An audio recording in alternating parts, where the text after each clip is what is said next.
Hi there, my name's Caroline Critchlow and I live in Orkney, and I had a garden which I designed, which won Britain's Best Challenging Garden in the Gardeners' World competition a few years ago.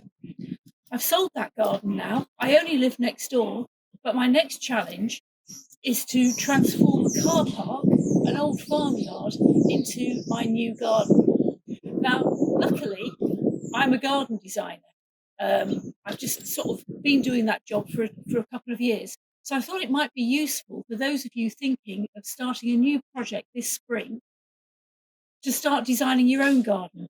And this one's a challenge because it's a solid piece of concrete. So let's go and have a look.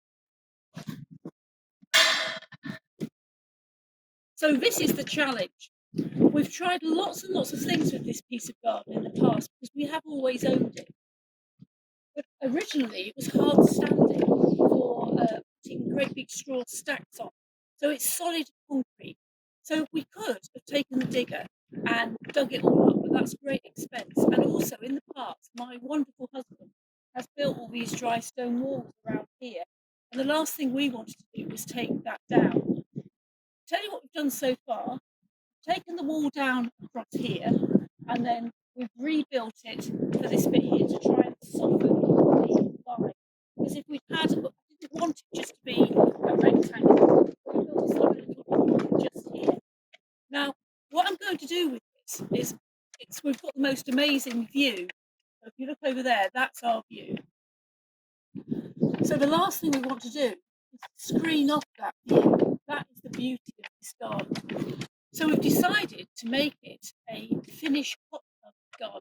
See, we've got the flag in the corner, and if you scan up the flag, you can see how much wind we get in Orkney. That's all left of a 6-month-old flag. So this is a windy position, so I've got to think about shelter. I've got to think about how to use this hard standing. I've got to think about the view. So what we're going to do, and we're going to start this today, we're going to start building a pergola. So we'll go and have a look at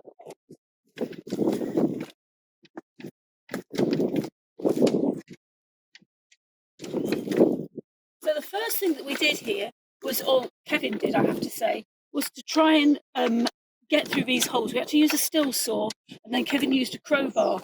And because it's so windy up here, this bit of garden will get winds up to 100 miles an hour. Not very often, but regularly 70, 80 miles an hour. So these pergola posts are right in the prevailing wind line. So it's got to be incredibly solid. So this is going to be over-engineered. If you go and buy one of those cheap pergolas from Wayfair or somewhere like that, that's not going to cut the mustard in Orkney. So, and you'll see the structure in my next video. So we've got the post ready. The hot tub's going to come here, and then you'll have to wait and see for the next bit of the design.